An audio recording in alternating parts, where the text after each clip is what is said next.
Yo, what's up? We are now sitting in a Kia EV5 long-range front-wheel drive, in case you guys are wondering, but it's not too relevant anyway. But yes, in this video I want to talk about my charging tips for the summer. So yeah, I'm running out of time. You know, we have kids, we have gone on vacation and stuff. So first I wanted to make a video where I sit in the car and I explain to you and I show you the apps and stuff. But okay, that part showing the app, I think it's not needed. You could just hear it from me here in a 4K podcast. We are driving down Hollandsåsen right now. I'm doing the 1,000 kilometer challenge. Just want to tell you guys a couple of tips about stuff, right? First of all, it's about trying to cut the cost low, save money. Yes. Like for me, I plan trips. Wow, look at that. That is a nice sunrise. 4 at night, yeah. But I plan a trip now, Europe road trip. Well, Europe-ish. We might go to Gdansk. We might go to Amsterdam. I haven't decided yet. Some people say that Amsterdam is not very child-friendly. Yeah. And then some people say that, but Gdansk is not that cheap anymore. So, okay. The point of going to Poland was to not ruin myself in terms of economy here. But okay, anyway, so it means that as long as it's not too inconvenient, then you should consider maybe saving some money on charging on a trip, Europe trip. And you know, I've seen it. You know, in the free supercharging program I have, I can see that once a Tesla goes on a road trip, in normal months it might consume 50, 100, maybe 200 kilowatt hour, right? But on a road trip, it can easily consume 1,000 kilowatt hour extra or 1 megawatt hour extra, right? Or maybe more. I've seen somewhere between 1,000 and 2,000 kilowatt hour extra, depending on how far you travel. So yeah, first tip is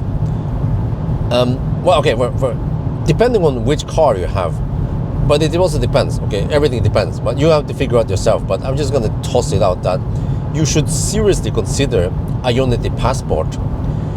You can just get 1 month of Ioniq Passport power. Very important, get Ioniq Passport power, because then in many countries you can get way cheaper charging. And you might be thinking, yeah, but you have to pay the monthly fee. Yeah, but you know, when you're on vacation, you might spend 2 to 3 months on vacation anyway, right? What you can do is you subscribe, and then right after you pay for it, then you cancel, and then it will last for 1 month, and then it cancels by itself. You don't have to forget. I mean, even if you forget about it, no problem. You will have 1 month of that subscription. And in most cases, depending on what car you have, only one charging session around 50 kilowatt hour is enough to save that Ioniq Passport subscription, whatever. And that's only 50 kilowatt hour. Like I mentioned, you can easily burn 1,000 or 1,500 kilowatt hour during your vacation. So okay, not all of that needs to be Ioniq, but it's worth it, right? Second you should consider is Tesla supercharger, a membership. Same there.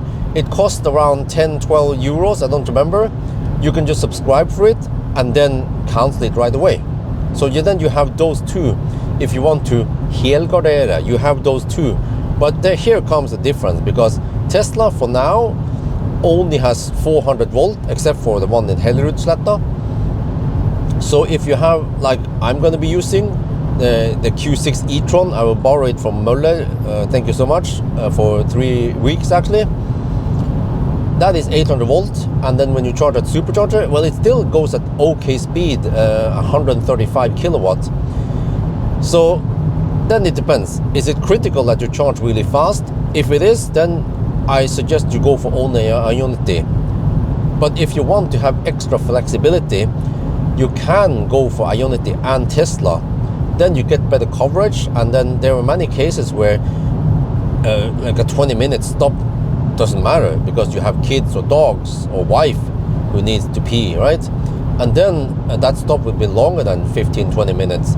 So then you might as well stop for 45 minutes, and then it means that the supercharger will still be plenty enough speed. Yeah, so those two I recommend. But also now it comes to some local stuff. In Norway, for Norwegian, like, you don't even have to be in Oslo located, but OBOS is this Oslo, I don't remember what OBOS is acronym for, Oslo, whatever. OBOS is like a organization, a group for, well, it is for buying or whatever. That's what it was originally for buying property in Oslo. But then, you know, I recently went from, I've been OBOS member. I had OBOS apartment at Haugerud many years ago, and also Alnabru, that was also OBOS. So for me, for the longest time, OBOS membership made sense. But then after I sold that and moved over to Yesholm, then I went over to, they call it Selleier, which is a different ownership thingy, not in that group anymore. So I was gonna cancel the OBOS membership, but then they asked me, well, are you sure? Because it costs only 200 NOK, and then you can transfer that OBOS membership to, for example, Isabel. But then the cap is at her age, right? They call it, what do you call it? Anciennitet, yeah, whatever. I'm not gonna go too much in detail that, but something about when she wants to buy OBOS house one day, or maybe if I want to buy for her or someone, you know, then we can snatch they call it forkjøpsrett, but whatever. But I don't remember exactly how much, but I think it was around 200 NOK per year only for the membership. And the bonus there is that you get lots of discounts, or they have deals. For example, if you have kids, it greatly pays off. It depends how old the kids are, but you can get 50% discount on Legoland, for example, with OBOS membership. And also recently we went to Bjørneparken. For me, it was like, wife and I was like, okay, it's not super interesting for us, for the kids, but maybe for other people, it's super good. But there also we get discount. I don't remember, it was 20 or 30%. So on the family package, we saved around 400 NOK. So you can get lots of discounts various places. Also, you get 45 euro flat discount at Circle K charging.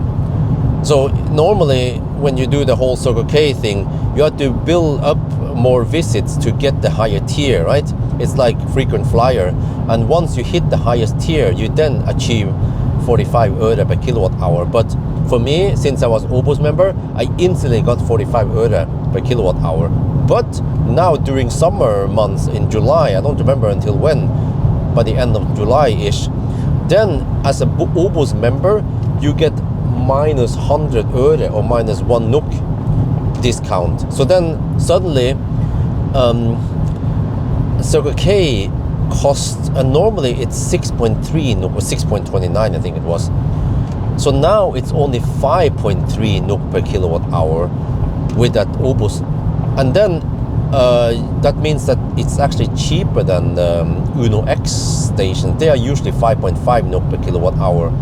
And then Mer and recharge is around 6 usually. Yeah, and then Tesla depends where you charge, but Tesla, if you charge at night, many places, you can get away with around 2 to 3 NOK per kilowatt hour, which is also quite cheap. And then Ionity, the beauty of Ionity is that Ionity raised the prices many places across Europe, but in Norway, they didn't touch the price. So it's still 3 NOK per kilowatt hour, flat, no matter, I mean, that's passport power. No matter if it's day or night, as long as there's no Laderstau, then you get that price, which is pretty good. And another tip I will suggest, tell you guys, is that in Norway at least, and also Sweden, where I have experience, and also Denmark, and maybe also Germany, stay away from AC charging. Ironically, AC charging hardware shouldn't be that expensive, but for some reason, in those countries I mentioned, it is overpriced. Like even in Sweden, 5 SEK per kilowatt hour for AC charging, whereas Ionity or Tesla is like 3 to to 4 NOK per SEK per kilowatt hour. So I'm like, what the heck, man? Just stay away from AC charging. Ironically, that AC charging should be better for the grid, should be better for the car's battery health, but it's just expensive. So whatever, you know, if you think, oh, but you want to take care of the battery, no, okay, don't worry too much about that, you know. And also during vacation, I don't care too much. I did that with Millennium Falcon. I charged to 100%, 95%, you know. With a bit of planning, you can charge to kind of high-ish before you leave, so that you don't stay at 100% too long, right? Or even AC charging, you try to schedule it so that it finish charging a couple of hours before you leave, you know. Then it doesn't hurt the battery too much. But then, you know, here comes the dilemma. Do you want to AC charge to 80% so that you can travel in the daytime and DC charge? I think it's better to AC charge to 100% so that you can minimize the amount of DC charge you need. But then if you can get free or cheap AC charging somewhere, or destination charger somewhere, then okay, that would be okay. Yeah, I forgot about this Tesla destination chargers. I don't remember how it was. In the past it was free, but I haven't really bothered using them. But I think, yeah, maybe destination charger would be okay if they have okay pricing. Knowing Tesla, they should have sensible pricing on AC charging, destination chargers. So there, it should also work on other brands, but it depends. So some Tesla, those wall boxes are configured for Tesla only. So you could just have to try to find out, plug it in and see if it works or not. Otherwise, you might have a plan B, yeah. But what I've experienced in many years of road tripping is that for me, it was easier and less hassle to just use Tesla supercharger, right? Naturally, because we had Tesla, right? And also those cars I had free supercharging. So even though it was kind of slow-ish on some of the cars, like Optimus Prime, it was nerfed, it was still less hassle, because I tried in the past to use some AC charging in the city or whatever, right? But it was just hassle. You had to download an app. It was in German only. It required maybe some credit card or some other, but it has been better. Yeah, I remember it now when I went to München recently during the Tesla takeover event at Flachau. I was surprised to see that they finally have card payment, but there is always a butt crack. It was freaking expensive. It was like how much was it again? 65 euro cents per kilowatt hour. It's like, what the heck, man? Tesla and Ioniq is roughly half the price. So I would say use those expensive chargers if you don't have any other options. If you if it's unplanned, if you run into Laderstau on your desired supercharger or Ioniq, right? Yeah. Oh yeah, another thing I should mention is that in general, across Europe, there are way more supercharger stalls versus Ioniq, and I think like 99% of the superchargers are open for other cars. So yeah, and Tesla has been improving many V3, V2 sites with V4 stalls. So even though they don't have the 800 volt architecture, they still have the longer cable on the V4 stall. So it's super useful for cars that has a charge port on the right side with the wrong side, should have been left side with the right side. Like this car here, the EV5, has a charge port on the right front. It's like fat e-tron. It's like clumsy, man. But whatever, you know, it means that you park the wrong way and it becomes the same as a Tesla, kind of, yeah. So you don't upset too many Tesla owners. But yeah, so this is what I experienced, even with the non-Teslas. Even with the Neo EL8, but last year when I drove Neo EL8, I tried to use the swap to try to experience how the swap was, but I ended up many times, you know, like it would be more convenient just to plug in, but then it was expensive, you know. So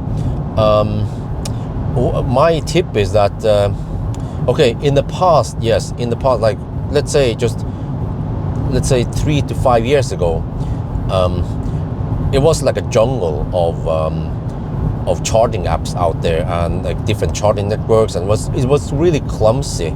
I remember like when I traveled before kids, you know, when I traveled, I was like, what I tried to use the AC charging and stuff, and it was like, frustrating. I just gave up, and I ended up using Ioniq and Tesla. And I keep mentioning Ioniq and Tesla because they have Europe-wide network.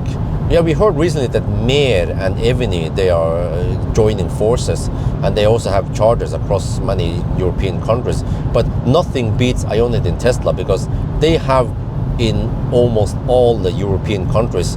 And as long as you have the Tesla account, and you have configured it with a credit card, and you have the Ioniq account, to keep it simple, you just need those two apps and those two users, and you can cover 90 to 95% of your charging needs.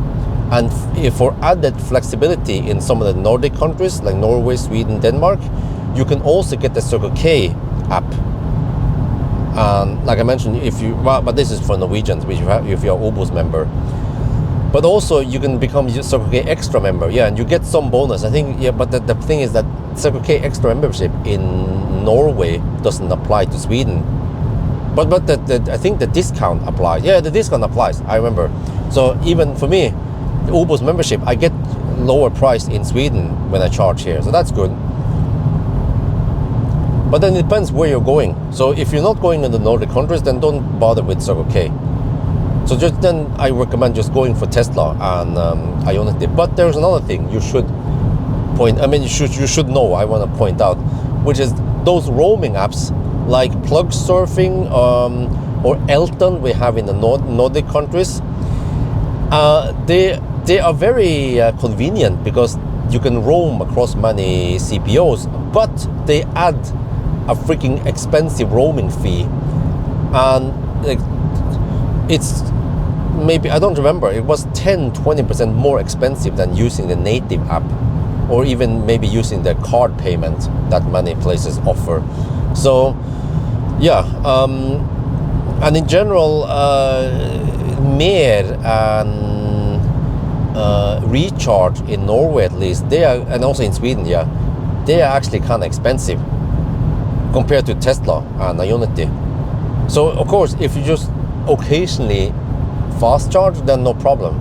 But in this scenario, you're going on a road trip and you're gonna fast charge a lot because AC charging sucks in price, right? Except for maybe destination charger, Tesla. Yeah, I remember there was something about some question, what do you call it, a survey. I don't remember, it was Elbilmek, and you know, the Norwegian EV Association or somewhere. They, like, even today, Norwegian EV owners are a bit confused about pricing. Like, they don't tell you the price on the charger because they might have dynamic prices, right? Or yeah. So few places like Tesla V4 stalls will say that the price without before membership discount is displayed on the charger screen, and then Uno X, they have it on the column along with the the dinosaur juice prices. But that's pretty much it. When you go to other CPOs, you have to go online to find the prices, and that for a good reason, because they've been changing the prices over the years, and every time they change the price, someone needs to go on all those chargers and put up a new sticker, and that costs money.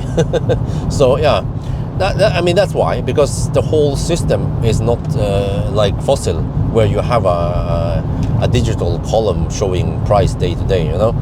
So yeah, avoid those roaming things. I tried some of those in the old days with MC Hammer. That was in 2019. I went to Switzerland. I was like, I used some Plug Surfing and whatever, right? I was like, what? It was like it was like 80 euro cents per kilowatt hour. I was like, what, huh? Yeah. So then I was like, okay, screw that, I'll just supercharge. Takes a little bit longer, And the MC Hammer, yeah, that was Model 3 with a Panasonic battery. It charges pretty fast anyway, so no big deal. That's what I found out. Yeah, at least in the old days, or it actually depends where you're going. Some places, like if you're going maybe to, I'm not sure how it is today in Slovenia, Croatia, or some of the other countries. Instead of wasting time like finding out about an app or whatever, right? Just spending 5-10 minutes extra at the supercharger or your Ionity is better. You know what I mean? Like, I have tried it. I have experienced it firsthand. Like, try to install an app or try this and try that, and then it failed. I'm like, huh? But okay, what's gonna happen today likely is that you don't have to dig around with apps. You can just tap the card, and then it takes your money, and then you lose money instead. So again, there, it's more like, okay, in the old days, you wasted time. Nowadays, if you are unplanned or you do the roaming or whatever, you spend extra money. And depending on how much you charge, if you charge 50 kilowatt hour, you could waste several tens of euros for nothing, really, right? Or by, okay, so yeah. What else is it? I'm gonna say. I had a good point.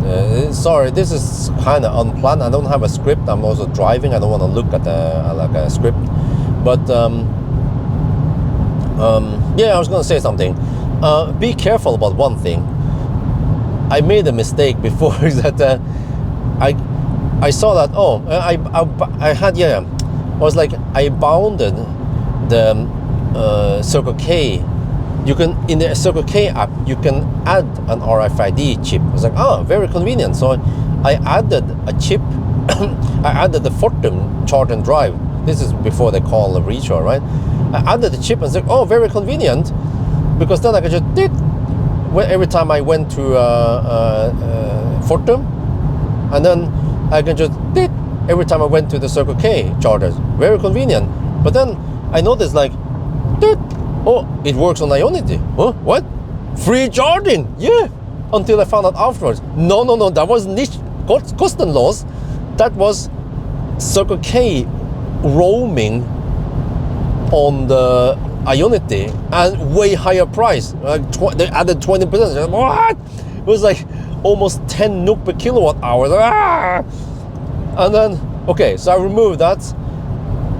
And then afterwards, it was like, huh? It still works on Ionity. What? Okay, great.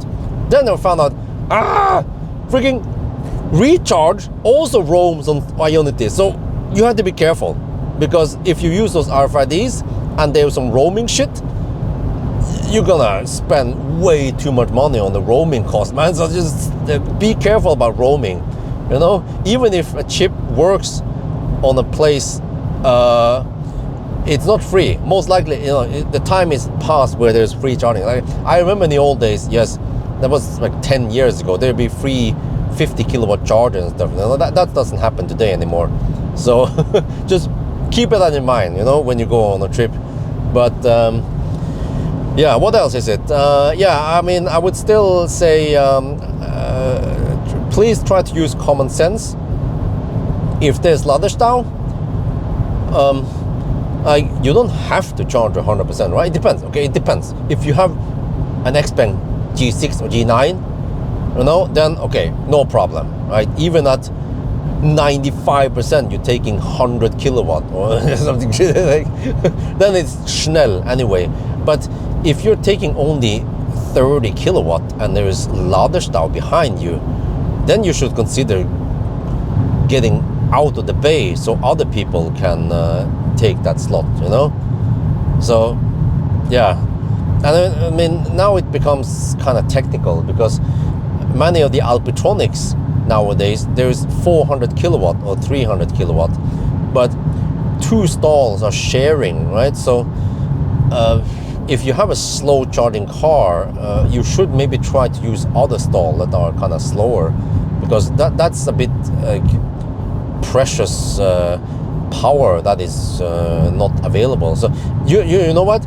If you have an e-Golf or something slow, I suggest that you use Kempower if it's available. I mean, or if you care about caring about others. I mean, because Kempower, they have usually 25 or 50 kilowatt power units, like resolution. It depends if you go 800 volt to 400 volt. Whereas the other, like Alpitronic or Delta chargers, they usually have 75 or 100, 200 kilowatt, So, yeah. But the best is to avoid laderstau. So, of course, you should try to check. Like this is why I also recommend Tesla. Tesla is really advanced. Okay, Ionity will just show you if you have laderstau. I mean, if all the stalls are occupied. But Tesla, even for non-Tesla drivers, will show you how many minutes of wait time you have. This is Tesla alien technology. So for me, okay, if it's just a couple, like if there's a place that where I really want to stop and charge because there's a favorite chop restaurant there, okay, I don't mind waiting 5 minutes if there's only 5 minute wait time. But in most other cases, I will just avoid that location and go somewhere else instead. That usually means maybe going to a place less desirable, which doesn't have restaurant or anything nearby. So you just have to consider what is the best case for you, right? So and also another tip is that if it's really busy, laderstau and stuff, then you should maybe consider charging when you can, not charge when you must. So you might sometimes charge when you have 20-30% left, not 5% left, because then you might be stuck at some laderstau and wait for an hour or half an hour. So, but I think actually not that bad nowadays. Yeah. So it depends, of course, but also if you go to a big site with many stalls, many CPOs, then there's a higher chance that it's bigger. I mean, it's the what you call it, turnaround time is shorter, so there's higher chance that you can get the stall before it's too late. I mean, before you have to wait too long, right? So yeah. What else can I say? Laderstau, hopefully you avoid it, right? Yeah, okay, there's another thing I should tell you is that for the lowest price, it depends what you're gonna, I mean, also depends which country, but if you care, you could charge at night. Like Tesla, they have dynamic pricing many places, and at night, some of the sites will be really cheap, especially in Norway. Like you can get away with around 15 euro cents per kilowatt hour at supercharger, you know. So I mean, it depends, of course. You have to look at the time stuff and the price, and as long as it's not too inconvenient for you, then you could even go to some supercharger at night or late evening. It doesn't have to be night. Maybe after 10 in the evening or before 6 or 8 in the morning, you know. Yeah, even Yes Home supercharger at Remen, they have the low price, and also Hellerud, yeah, until 9 in the morning. So you don't have to go like crazy, you know, early. You can just charge, but also maybe consider preheating, yes, so you get faster charging, and then you save time, you know. So yeah, I think that was it. Trying to remember all the tips and tricks about how to save money and how to also save time and make the whole let me check it. Yeah, make the whole experience with vacation with electric mobility easier. But I would also say, you know, for people who drive fossil cars, be like, lol, you know, like I've seen the comments. It happens all the time, especially doing 1,000 kilometer challenge. Be like, lol, my diesel car can drive 1,200 kilometers in one go. I'll be like, yes, let me ask you. I have driven fossil cars in the past. Trust me. You don't drive 1,200 kilometers in one go, right? You will drive maybe 300 to 500 kilometers, and then you stop for peeing and stuff. And even the modern EVs nowadays, they don't have to be that expensive, you know. We're not talking about we're not talking about EQS price here. We talk about X-Bank price, right? P7 Plus, G9, G6, or maybe the Seeker. Well, they are kind of thirsty, but Seeker 7 GT, or maybe the Core version, or many other cars, they charge pretty fast. And even after 3-4 hour driving, you can top up for around 20 minutes, and then you can still drive quite far, right? So, well, actually 20 minutes on the X-Bank, you'll be at 95% or 90% at least. Yeah, but yeah. So you know, just to people who consider EV and you be like, nah, I don't want to dick around with that shit. Well, it's actually not that bad.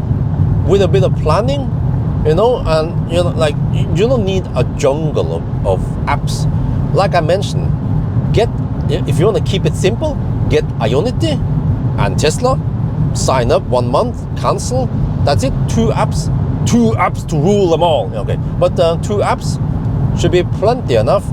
And then if you want to have more, then each country. Ah, shit, no battery. Okay, 20%. If you want to just make sure you have enough, then you could, in each country there might be one CPO or whatever that covers a lot. Like, I don't know, Fastnet in the Benelux countries maybe, you know. And like I mentioned, Circle K in the Nordic countries, then you have one extra layer of flexibility if everything else fails, right? But that should be enough, you know. It's not rocket science. And another thing I should point out is that despite that you fast charge a lot, I don't think it's gonna, like, you know, it's not gonna kill the battery in just 1 week. I mean, one vacation.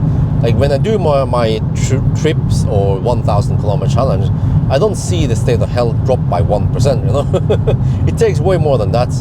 And as long as you avoid fast charging to 100% in a Tesla, at least, you know, then you don't kill the battery too much, right? And also, when it comes to cost, like I mentioned, as long as you sign up for those subscription and you just use common sense, don't charge too expensive places, then it actually becomes cheaper than using dinosaur juice.